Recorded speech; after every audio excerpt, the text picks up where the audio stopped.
இந்த டீச்சர்ஸ்க்கெலாம் இன்றைக்கி ப்ரெஷர் தாங்காமல் படிக்கிறதே இல்லை பாவம் அத்தனை பேரும். மார்க் எடுக்க வைக்கணும், மார்க் எடுக்க வைக்கணும், மார்க் எடுக்க வைக்கணும், மார்க் எடுக்க வைக்கணும். இப்படியே மேடம்லாம் ஓடி ஓடி மேடம்லாம் பார்த்தா தான் பாவமாக இருக்குது. சார் மேடம்லாம் என்ன சார் என்னாச்சு தெரியல மேடம், ரிசல்ட் வரல, என்ன ஆக போதோ நம்ம கிளாஸில், அந்த ஒரு பையன் மேலே டவுட்டாக இருக்குது மேடம், அவன் மட்டும் பாஸ் பட்டானா என் குலதெய்வத்துக்கு அளவு குத்திக்கிறேன்னு வேண்டியிருக்கேன். அவன் பாஸ் பண்ணுறதுக்கு இவர் அளவு குத்துறாரு, இல்லைன்னா ஸ்கூலில் அவரை குத்துவாங்க. நிலமை அப்படி இருக்குது. இன்றைக்கி எல்லாருக்கும் மன அழுத்தம் அதிகமாயிருச்சு.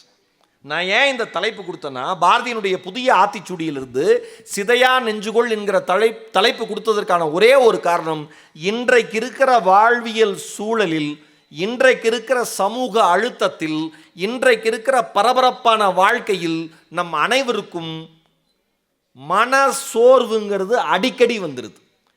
சின்ன சின்ன தோல்விகளுக்கு கூட தவறான முடிவுகளை எடுக்கிற தைரியம் எப்படி வருதுன்னு ஆச்சரியமாக இருக்குது. நம்ம வீட்லேயே இப்போ நம்ம ப்ரஷ் பண்ணுற இடம் இருக்குது, பல் துளக்கிற இடம் இருக்குது, இன்னும் உத்து பார்க்குற பண்ணுவே மாட்டியா, என்னது ப்ரஷ் பண்ணணுமா அப்படின்னு பார்க்குது ஒரு பிள்ளை. ப்ரஷ் பண்ணுற இடம் இருக்குது, அவள் பார்க்குறப்போ ஒரு சிலந்தி வலை அப்படியே இருக்குது. மனுஷன் நல்லவனாக இருப்பான், அந்த வலையை மட்டும் பல் தேய்ச்சிக்கிட்டு அத்து விட்டுறது. அந்த சிலந்தி கீழே இறங்கி குடுன்னு ஓடுமா, அதை பார்க்கறது, அதை ரசிக்கிறது. ஒரு 2 நாள் கழிச்சு அதே சிலந்தி அதே இடத்துல சிலந்தி வலையை பின்னிடுது. நம்மளை சுற்றி இருக்கிற எல்லாமே இந்த உலகத்தில் ஒரு தோல்வி வருகிற பொழுது அது தோல்வினே அது நினைக்கிறது இல்லை. நல்லா ஞாபகம் வச்சுங்க, மனிதனை தவிர இந்த உலகத்தில் வாழுகிற அத்தனை உயிர் தன் பிழைப்புக்கான நியாயத்தை முயற்சி என்று தான் நினைக்கிறதே தவிர தோல்வி என்று நினைத்ததாய் சரித்திரமே இல்லை. ஒரு மானை ஒரு புலி துரத்துது அப்படின்னா அந்த புலி அந்த மானை மிஸ் பண்ணாலும் ஓன்னு அழாது. ஃப்ரெண்ட்ஸ்லாம் கூட்டிகிட்டு வாங்கடா எல்லாம் உட்கார், என்னாச்சு, அந்த மானை மிஸ் பண்ணிட்டு இனிமேல் எனக்கு வாழவே பிடிக்கல, நாளை காலைல 5 மணி 5 நிமிஷத்துக்கு இந்த மலையிலேருந்து 8 குச்சி செத்து போயிடுவேன், ஏன் நான் தான் மானை மிஸ் பண்ணிட்டேனேடா அப்படின்னோடனே இன்னொரு புலி என்ன பண்ணும், செவுள்ளே வச்சு ஏன்டா மனுஷ பையன் மாதிரி புலம்புற, ஏன்டா அவன் தான் எக்ஸாமில் ஃபெயில் ஆகிட்டா தூக்க மாட்டிக்கிறேம்மா, நீட்டில் ஃபெயில் ஆகிட்டா தூக்க மாட்டிக்கிறேம்மா, நீட்டில் நல்ல மார்க் வரலைன்னா உலகத்தில் யாருமே நாம் டாக்டர் ஆகலைன்னா உலகத்தையே காப்பாற்றவே முடியாதுன்னு நினச்சிக்குவான், ஐயோ அம்மா அப்பாவுக்கு மார்க் காமி எடுக்கணுமே நினச்சிப்பான், ஐயோ பிஸ்னஸ் தோத்துருச்சுன்னா உடனே தற்கொலை பண்ணிப்பான். மனுஷன் மாதிரி யோசிக்காதரான்னு ஒரு புலின்னு ஒரு புலிக்கு சொல்லும். கவிப்பேரரசு வைரமுத்து ஒரு கவிதை எழுதியிருந்தார். நீங்கள் அந்த இறை பக்தி இருக்கிறவங்களுக்கு அந்த கவிதையை அப்படி படிச்சுங்க, உடனே எனக்கு இறை பக்தியே இல்லைன்னு 10 பேர் கிளம்பிடாதீங்க, கவிதையாக ரசிங்க எல்லாத்தையுமே. எல்லா கடவுளுக்கும் ஒரு மிருகம் வாகனமாக இருக்கும், பார்த்துறீங்களா? ஒரு கடவுள் காளை கொண்டான், ஒரு கடவுள் மயில் கொண்டான், ஒரு கடவுள் எலி கொண்டான். எல்லா கடவுளையும் விலங்கு சுமந்ததன்றி மனிதன் சுமந்ததாய் வரலாறு இல்லை. எல்லா கடவுளையும் விலங்கு சுமந்ததன்றி மனிதன் சுமந்ததாய் வரலாறு இல்லை. மனிதனை சுமக்க சொன்னால் கடத்தி விடுவான் என்று கடவுளுக்கு தெரியாதா? அந்த கவிதை அப்படி வரும். இப்போயே நாம் பார்த்தோம் சிலை கடத்தல்லாம், எல்லாம் நாம் காப்பாற்றணும்னு சாமிகிட்ட போனால் அவன் சாமியே நாம் தான் காப்பாற்ற வேண்டியிருக்கு, ஒன்று எங்கேயோ கொண்டு போயிடுறாங்க. இப்போ எல்லாமே முயற்சி தான். ஆனால் நாம் மட்டும் என்ன நினச்சிக்கிறோம், நீங்கள் ஒரு படிக்கிறப்ப உங்களுக்கு ஒரு டார்கெட் இருக்கும், ஒரு சிங்கர் ஆகணும்னு ஆசை இருக்கும், ஆனால் உங்கள் வீட்டில் ப்ரொஃபஷனலாக நீ படித்து பெரிய ஆள் ஆகும்னு சொல்லுவாங்க, ஓகேவா? அதுக்காக சோர்ந்து போயிடக்கூடாது. இப்போ நீங்கள் ஒரு குடும்பத்திற்கு கீழே வாழ்ந்துட்டுருக்கீங்க, அப்போ அம்மா அப்பாவுடைய ஆசை இல்லையா, அதையும் நிறைவேற்றிடணும், உங்களுடைய ஆசையும் நீங்கள் தவற விட்டுறவே கூடாது. நல்லா ஞாபகம் வச்சுங்க, எந்த மனிதன் தன்னை சுற்றி இருப்பவர்களை மகிழ்வித்து தானும் நினைத்ததை சாதித்துக் கொள்கிறானோ அந்த மனிதனுடைய மனநிலை சமநிலையில் இருக்கிறது என்று அர்த்தம். ஒரு குறுகிய இடத்துக்குள்ளே இருந்தோம்னா அதை தாண்டி சிந்தனைகளே வெளியில் போகாது. சென்னை விமான நிலையம் நீங்கள் அடுத்தடுத்து படிக்க போகிறப்பையோ இல்லை மேற்பதவிகளுக்கு போகிறப்பையோ உழைப்பை நோக்கி நகருகிற பொழுதோ வாழ்க்கை உங்களை அடுத்த இடத்திற்கு அனுப்புகிற பொழுதோ சென்னை விமான நிலையம் போகிற வாய்ப்பு இருந்ததுன்னா அங்கே நான் அடிக்கடி விமான பயணம் போயிட்டே இருக்கேன் வெளிநாடுகளுக்கு. ஒரு அம்மா அவனுடைய பையனை வெளிநாட்டில் வேலை செய்கிறதுக்கு அனுப்பிச்சுட்டு அவனை வரவேற்கிறதுக்காக காத்திருக்காங்க. நான் மலேசியாவிலேருந்து வந்த விமானத்தில் இறங்குறேன். அந்த பையனை இறங்கி எங்களோட வெளில வர்றார். அங்கே உறவினர்கள் பெரும் கூட்டமாக இருக்காங்க. ஒரு வேன் எடுத்துகிட்டு வந்திருக்காங்க. எத்தனை ஆண்டுகளை கழித்து அந்த சகோதரனை அந்த குடும்பம் பார்க்கிறது என்பது யாருக்கும் தெரியாது.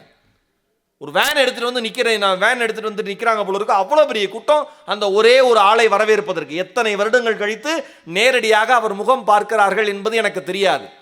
அவர் இறங்கி வெளியில் வந்தோடனே அம்மாவை கட்டி பிடிக்கல, ஒய்ஃபை பார்க்கல, தங்கச்சியை பார்க்கல, குழந்தைய பார்க்கல, நண்பர்களை பார்க்கல.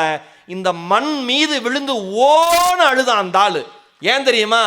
இந்த மண் தருகிற பாசம் உலகத்தில் வேறு எந்த மண்ணும் தராது என்பதை புரிந்து கொள்ளுங்கள். இந்த சாப்பாடை பற்றி பேசுனா கொஞ்சம் இன்ட்ரெஸ்ட் ஆகிடும். நான் ரசித்து சாப்பிடுவேன், அதை சொல்லிடுறேன். ஏன் சார், நல்லா அந்த வாழை இலையில் அந்த சாப்பாடை போட்டுடணும்டா.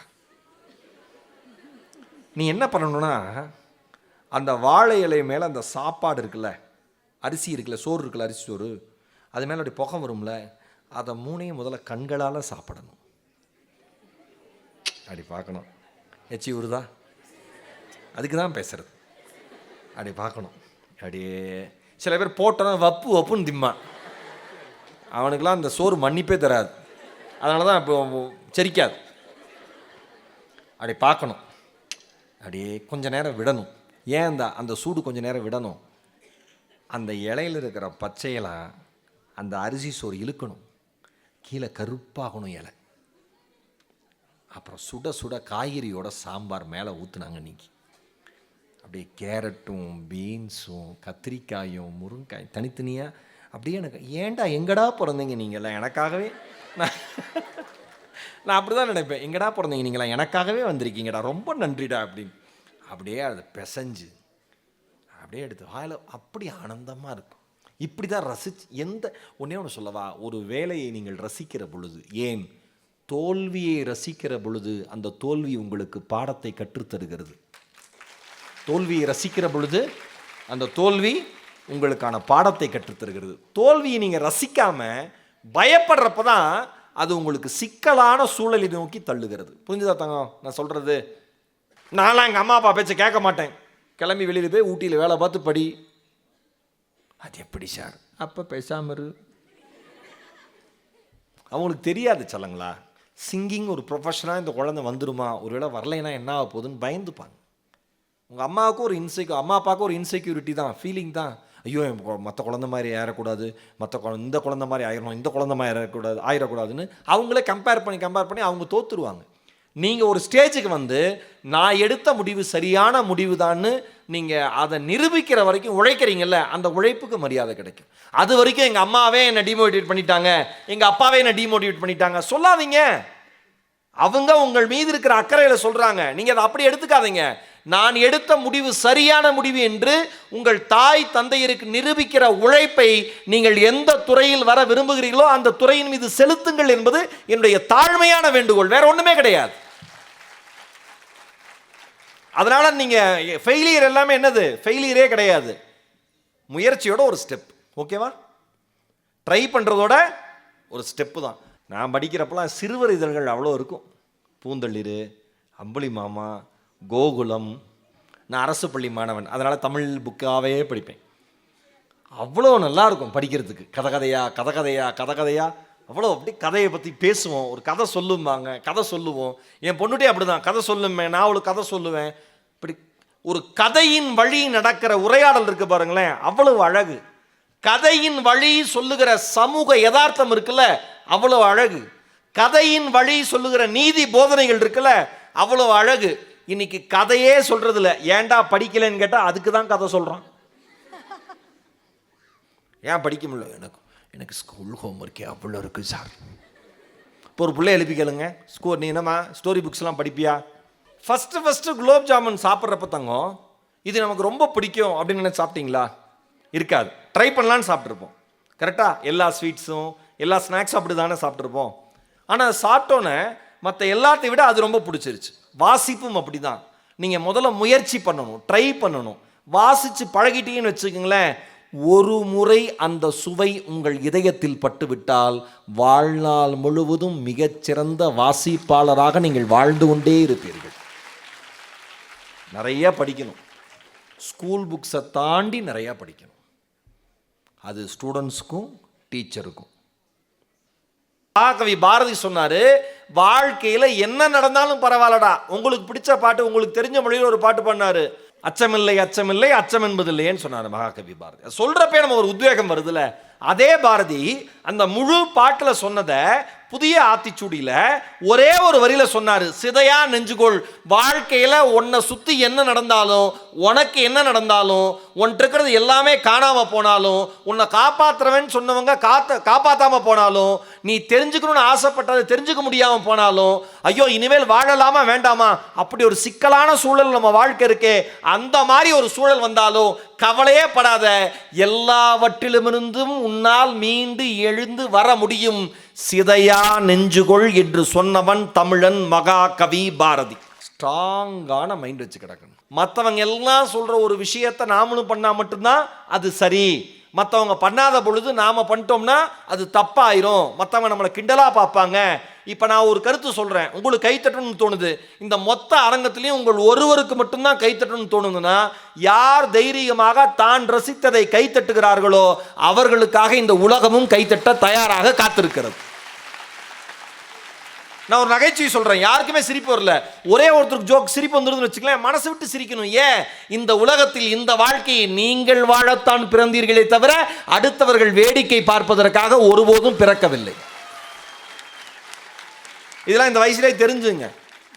சிலது இனிஷியேட், உங்களுக்கு மரம் நடணும் வீட்டு பக்கத்தில் வளர்க்கணும்னு ஆசை இருக்கும், நீங்கள் மரம் நட்டு வளர்க்குறப்ப அப்படியே சமுதாயத்தை காப்பாற்றிடுவா அப்படின்னு உங்கள் ஃப்ரெண்டு கிண்டல் பண்ண நீ என்ன பண்ணுவ? அவ்வளோதான், நீ அப்படி சொல்லுவேன்னு போடின்னு விட்டுட்டு நீ போயிடுவ, மரத்தை தான் போடின்ட்டு போயிடுவ நீ. அப்படிலாம் வளர்க்க மாட்டோம். என்னன்னாலும் ஃப்ரெண்ட்ஸ் முக்கியம் இல்லையா? எல்லாத்துக்கும் ஃப்ரெண்ட்ஸ் முக்கியம். ஏன் இந்த ஸ்கூலில் சேர்ந்தேன், என் ஃப்ரெண்டு சேர்ந்தா. ஏன் இந்த காலேஜில் சேர்ந்தேன், என் ஃப்ரெண்டு சேர்ந்தா. ஏன் வீணாக போனேன், அவளும் வீணாக போனேன், நானும் வீணாக போனேன். எல்லாமே சேர்ந்து தான் செய்வாங்க. அந்த மாதிரி ஆயிரும் கடைசியாக. அதனால தான் சிதையா நெஞ்சுகொள்னு தலைப்பு கொடுத்ததுக்கான காரணம், வாழ்க்கையில் இன்னைக்கு இருக்கிற சூழலில் மிக சிக்கலான தருணங்கள் வருகிற பொழுது வாழ்க்கையை எதிர்கொள்ளுகிற தைரியம் நமக்கு இல்லை. தங்கம், ஒரு ஐஸ்கிரீம் வாங்குற தங்கம், ஊட்டியில் அதிசயமாக 10 நாள் பிச்சுக்கிட்டு வெயில் அடிக்குதுன்னு வச்சுக்க. மே மாதம் அடிக்கல மேடம், வரும். உலகத்தில் மிகப்பெரிய சோகம், நமக்கு பிடிச்ச ஒரு பொருளை எடுத்து இங்கத்துக்கும் வாய்க்கும் ஒரு 8 இன்ச்சு கேப்பு தான், இங்கே கொண்டு போகிறதுக்குள்ளே கீழே விழுந்துருச்சுன்னா, அங்கே ஒரு பொண்ணு சொல்லுது, சே இப்போயே அதை நினச்சி பார்த்து வருத்தப்படுது. இன்னொரு பிள்ளை சொல்லுது, மனசே ஆறாதான். கரெக்டு தான்டா, கேக்குண்டாக தங்கம், நான் தான் பயங்கர ஷார்ப்பு. உண்மை, அப்படி தான் சொல்லணும், தவறே கிடையாது. இவ்வளோ கஷ்டமாக இருக்கும் இந்த மழை காலத்தில், குளிர் பிச்சு எடுக்குது, உனக்கு பிடிச்ச பீட்சா, உனக்கு பிடிச்ச பீட்சான்னு ஒரு பிள்ளை, குழந்தைங்க தான், அப்படி எடுக்கிற, அப்படி எடுத்து இப்படி வரப்ப அம்மா கூப்பிடுறாங்க, ஏய் என்னம்மா அப்படி டப்படி கேள்விப்பட்டு. அங்கே 5 பீட்சா ஸ்லைசஸ் இருக்கும், அந்த 5 இருக்கிறது நினச்சி நாம சந்தோஷப்படவே மாட்டோம். கீழே ஒன்று விழுந்துருக்கும்ல அப்படின்னு அழுத முடிச்சு கண்ணீரை துடைப்பேன். இந்த பீட்சாலாம் இந்த குளிருக்கு இப்படி ஆயிருக்கும். புரியுதா உனக்கு? நான் அதான் சொல்கிறேன் தங்கங்களா, சிதையா நெஞ்சு இருந்ததுன்னா, மனம் உறுதியாக இருந்ததுன்னா, மனசு உறுதியாக இருந்ததுன்னா, இதயம் பலமாக இருந்துச்சுன்னா, நீ தவற விட்ட ஒரு வாய்ப்பை நினைத்து ஒருபோதும் கவலைப்பட மாட்டாய். அடுத்து இருக்கிற 5 வாய்ப்புகளில் ஒன்றை தேர்ந்தெடுக்க துணிந்து விடுவாய். இப்போ எனக்கு மேக்ஸ் சரியாக வராது மேடம், எனக்கு சரியாக வராது. என் இனத்தை சார்ந்தவர்கள் யாராவது இருக்கீங்களா? அவமானம். பரவாயில்ல, சரியாக வராதுன்னு கை தூக்குறது பெருமை இல்லைங்கிறதையும் நான் சொல்லிடுறேன். ஓகேவா? அதை முயற்சி பண்ணுங்க. என்ன தங்கங்களா? ஏன்னா மொழி, கணிதம், தாய்மொழி, லாங்குவேஜ், மொழி, கணிதம், அறிவியல், இந்த 3 தான்ப்பா முக்கியம் ஒரு மனுஷனுக்கு, என்ன பொறுத்த வரைக்கும். அதில் ஸ்ட்ராங் ஆயிரணும் நாம. இப்போ மேக்ஸ் பயம்னு சொல்லிட்டு நம்ம என்ன பண்ணிடுவோம்? நான் வந்து சயின்ஸில் 90% எடுத்திருக்கேனே. வீட்டில் அப்பா கேட்பார், மேக்ஸில் 35, என் கேங் ஜஸ்ட்டு பாஸு. 35 நீ பாஸ் பண்ணல, சுற்றி இருக்கிறவன் பாஸ் பண்ணி விட்ருக்கான்னு அர்த்தம். தள்ளி விட்றது, போய் தொலைட்டும் போ, அடுத்தறியாக படித்து தொலை, அப்பன்னு 35 போட்டு 40 மார்க் போடுறது பண்ண முடியாது.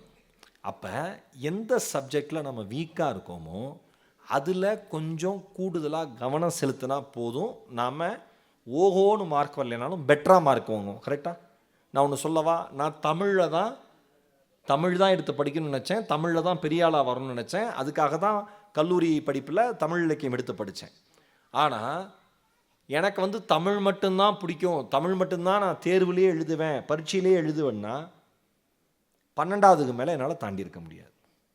கரெக்டாக?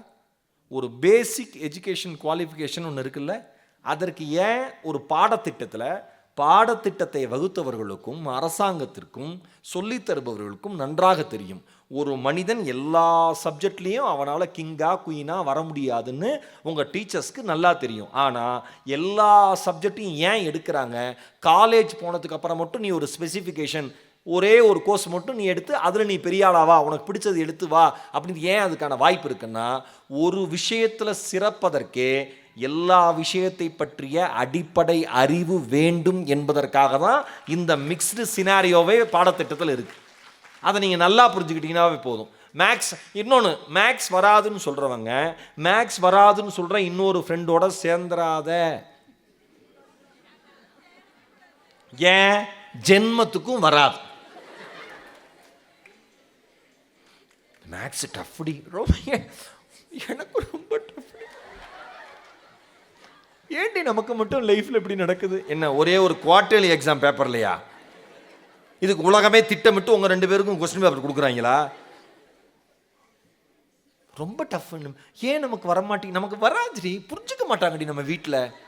இந்த சார் அதுக்கு மேலே ரொம்ப டார்ச்சர்டி அப்படின்னு. இதே வர பொண்ணுகிட்ட போய் பேசு, நீ எப்படி தெரியுமா தாங்க இருப்ப? நம்ம லைஃப்பில் சொல்கிறேன், சிதையா நெஞ்சுகொள், ஒரு வைராக்கியமான மனசு வேணுங்கிறதுக்கு நீ உடஞ்சு போயிருக்கிற சமயத்தில் உடஞ்சு போயிருக்கிற இன்னொரு மனசை சார்ந்தவங்கிட்ட போய் நட்பு வச்சுக்காத. ஏன்? அதிகமாக உடஞ்சு போவ. நீ உடைந்து போயிருக்கிற சமயத்தில் உடையாமல் இருக்கிற ஒருவரிடம் நட்பு வச்சுக்கோ. ஏன்? மேக்ஸ் எல்லாம் சாதாரண விஷயம், நீ என்ன சயின்ஸில் அவ்வளோ மார்க் எடுக்கிற, எனக்கு சயின்ஸே வராது, நீ எனக்கு சயின்ஸ் சொல்லிக் கொடு, நான் உனக்கு மேக்ஸ் சொல்லிக் கொடுக்குறேன், 2 பேருமே சூப்பராக வரலான்னு அந்த ஃப்ரெண்டு சொல்லுவான். நாம் என்னன்னா நமக்கு சிம்பதி கிரியேட் பண்ணுற மாதிரியே ஃப்ரெண்ட்ஸை கூட வச்சுக்கிறது. கரெக்டாக? அக்செப்ட் பண்ணிக்கோங்க. சின்னவங்க பெரியவங்க எல்லாத்துக்கும் இது பொருந்தும். நீங்கள் ஒன்று சொன்னீங்கன்னா கேட்கணும், அதுக்கு பதிலே பேசக்கூடாது. அந்த மாதிரி ஃப்ரெண்டு தான் உலகத்திலேயே நல்ல ஃப்ரெண்டு. எங்கள் அப்பா ரொம்ப மோசம். ஆமாடி மோசம். எங்கள் அம்மா பிடிக்கவே இல்லை, எனக்கும் பிடிக்கல. சரி எங்கேயாவது போயிடலாமான் இருக்கு, எனக்கும் அதே தாண்டி. நீங்கள் நைட்டே கிளம்பிடணும் ஊட்டியிலேருந்து, எங்கேயாவது போயிடலாம். எங்கே போவ? 4 தெரு தாண்டோன்னா பயந்து ஆணுங்கிறப்ப. எங்களுக்கு தெரியாது அவங்க தைரியம்லாம். இதில் வேற வீரா போயிரு அம்மா அப்பாட்ட. கடைக்கு போயிட்டு வரதுக்குள்ள எத்தனை தடவை கால் பண்ணுறேன், கடைக்கு போனால் நான் வரமாட்டேன். அப்புறம் நைட்டு இருட்டதுக்கு அப்புறம் அமுச்சு விட்டா, நீ வாயேன், ஏன் தெருவில் நாயெல்லாம் இருக்கு, நீ போனேன்னா அது வராது. அம்மா நக்கல் வேற. இதில் பயப்படாத, சிதையா நெஞ்சுகொள், தைரியமா இரு. உச்சி மீது வானிடிந்து வீழுகின்ற போதிலும் அச்சமில்லை அச்சமில்லை அச்சம் என்பதில்லையே. ஒரு சப்ஜெக்ட் தானே, சாதாரண சப்ஜெக்ட் தானே, 100 மார்க் தானே. அந்த 100 மார்க்கில் நீ கம்மியாக எடுத்தாலும் அதிகமாக எடுத்தாலும் ஃபெயிலே ஆனாலும் கூட அந்த சப்ஜெக்ட் உன் வாழ்க்கையை நிர்ணயம் பண்ண போறது இல்லை. ஆனால் அந்த சப்ஜெக்டை பார்த்து பயப்படாத.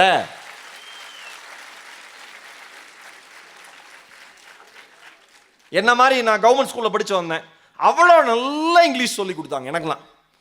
ஆனால் என் கூட இருந்த ஃப்ரெண்ட்ஸ் எல்லாம், மச்சான் நமக்கு இங்கிலீஷ் வராதுடா எல்லாம் என்னுடைய பழக்க வழக்கம் அத்தனை பேரும் சார் ஷேக்ஸ்பியரு, வில்லியம் வேர்ட்ஸ்வொர்த் அந்த மாதிரி தான். மரியாதைக்கு கூட இங்கிலீஷுங்கிறதே தமிழில் தான் எழுதுவான். இஷ் எக்ஸாம் அப்படின்னு எழுதுவான். இவன் கூடலாம் ஃப்ரெண்ட்ஷிப் வச்சு நான் எங்கே விளங்க? எங்கள் டீச்சர் எழுதி காமிச்சாங்க, டேய் நான் வேலைக்கு வந்து 22 வருஷம் ஆச்சுடா, ஒரு இங்கிலீஷ் எக்ஸாமை இப்படி தமிழ் எழுதி நான் பார்த்ததே இல்லைடான்னு. ஆனால் இன்னைக்கு மெசேஜ் பண்ணுற அத்தனை பயல்களுக்கும் என் நண்பன் தான் மூதாதையர். எப்படி எங்கடா இருக்கன்னு நீங்கள் கேட்குறீங்கல்ல? எப்படி கேட்குறீங்க? வேற யாரையும் கேட்குறீங்க? ENGADA எங்கடா இருக்க, IRUKA இருக்க. இந்த மாதிரிலாம் எனக்கு யாராவது மெசேஜ் பண்ணுறப்ப, நான் யாருக்காவது மெசேஜ் பண்ணுறப்ப என் நண்பன் ஒரு தீர்க்கதரிசியாக என் ஃபோன்லேயே தெரியறான். சப்ஜெக்டை சாதாரணமாக ஹேண்டில் பண்ணு, பயப்படாத. நீங்கள் எப்போ ஒரு விஷயத்தை நோக்கி பயப்படுறீங்களோ அதை நெருங்கவே நீங்கள் துணிய மாட்டீர்கள். எப்போ பயம் அந்த இடத்துல இருந்து வெளியில் போகுதோ, என்னடா பெரிய விஷயம், ஒரு கை பார்த்துக்கலாம் அப்படிங்கிற எண்ணம் நமக்கு வரும். இப்போ ஒரு கவிஞர் வராரு, ஒரு 50 வயது 60 வயது கவிஞர் வராரு, பேசுகிறாருன்னா, இப்போ நான் ஒன்று இங்கே இருக்கிற அத்தனை பேருக்கு சொல்கிறேன்.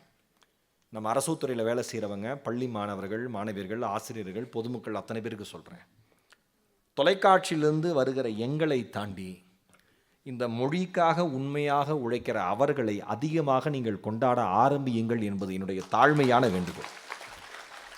ஏன், அவங்க எழுதுனதை எடுத்து படித்து நான் பேசுகிறேன், ஆனால் எழுதுனது அவங்க தான். நீங்கள் என்ன நினைப்பீங்க?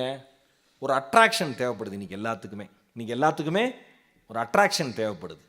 அந்த அட்ராக்ஷன் எதில் வருது? நான் டிவியில் வரேன், ஓ ஈரோடு மகேஷ் நான் தெரியும், ஓ சாரத் தெரியும், அங்கிள் தெரியும், ஏதோ ஒன்று நல்லா தெரியும் படும் கலக்கப்பதில் ஒரு அட்ரான்னு சொல்லுவார், நிறைய ப்ரோக்ராம் பார்த்துருக்கோம், அதனால் எல்லாரும் வரீங்க கேட்குறீங்க, அது வேறு விஷயம். ஆனால் எந்த டிவிலையும் வராமல், எந்த ஒரு ஷோலையும் வராமல், எந்த சோஷியல் மீடியாவிலும் வராமல், இந்த மொழிக்காக, இந்த சமுதாயத்திற்காக செயலாற்றுகிற ஆயிரக்கணக்கான மனிதர்கள் நிறைந்த பூமி இந்த பூமி. அவர்கள் வருகிற பொழுதும் எப்படி இப்போ அமைதியாக இருந்து கவனமாக கேட்குறீங்களோ அதே மாதிரி காதுகளை திறந்து வைத்து, இதயங்களை திறந்து வைத்து கவனமாக கேளுங்கள். காரணம், 50 ஆண்டுகள் வாழ்ந்த ஒரு மனிதர் பகிர்கிற விஷயங்கள், அவருடைய அந்த 1 மணி நேர விஷயங்கிறது அந்த 1 மணி நேரம் கிடையாது. அவருடைய 50 ஆண்டு கால அனுபவத்தை 1 மணி நேரத்தில் உங்களுக்கு தருகிறார். என்னோட ரெக்வஸ்ட், இது லைஃப் டைம் ரூலாக வச்சுங்க. வெளியில் இருக்கிறவங்க தெரியல, இந்த அரங்கத்துக்குள்ளே இருக்கிறவங்களாவது இனிமேல் ஃபாலோ பண்ணுங்க. அடுத்த புத்தக திருவிழா நாளையிலேருந்து வராங்க பேச்சாளர்கள், இவங்களை தெரியும் இவங்களை தெரியாது, பிரிக்காதீங்க. எந்த மனிதரிடமிருந்து வருகிற எந்த சொற்கள் உங்கள் வாழ்க்கையை மாற்றும் என்பது யாருக்கும் தெரியாது. எல்லாருக்கும் ஒரே மாதிரியான மரியாதையை கொடுங்க. வெளிச்சத்திற்கும் ஒரு படோபடத்திற்கும் ஒரு கவர்ச்சிக்கும் ஆட்பட்டு இவங்க தான் சூப்பர்னு நினைச்சிடாதீங்க. நான்லாம் என்னை சூப்பர் நினச்சதே இல்லை. என்னை சூப்பராக மாற்றினாங்கல்ல, எனக்கு வாழ்க்கை பிச்சை போட்டாங்கல்ல என் ஆசிரியர்கள், அவங்க தான் என்னோட ரியல் ஹீரோஸ், சூப்பர் ஸ்டார்ஸ் எல்லாமே. யார் என்னை பாராட்டினாலும் எனக்கு மண்டைக்கு ஏறவே ஏறாது. ஏன், இது என்னோட பாராட்டு இல்லைன்னு எனக்கு தெரியும். இது நான் படித்த புத்தகம் அவ்வளோ படிச்சிருக்கேன்ல, அந்த ஆசிரியர்களுக்கான பாராட்டு. எனக்கு சொல்லி கொடுத்தாங்கல்ல அந்த ஆசிரியர்களுக்கான பாராட்டு. என்னை வளர்த்தாங்கள அம்மா அப்பா அண்ணன் எல்லாரும், அவங்களுக்கான பாராட்டு. இது எனக்கான பாராட்டு இல்லை. எனக்கான பாராட்டுங்கிறது எப்போ கிடைக்கும்? நானே ஒரு புத்தகத்தை எழுதுறேன்ல, அப்போ தான் எனக்கான பாராட்டு என்னை நோக்கி வரும் என்று அர்த்தம்.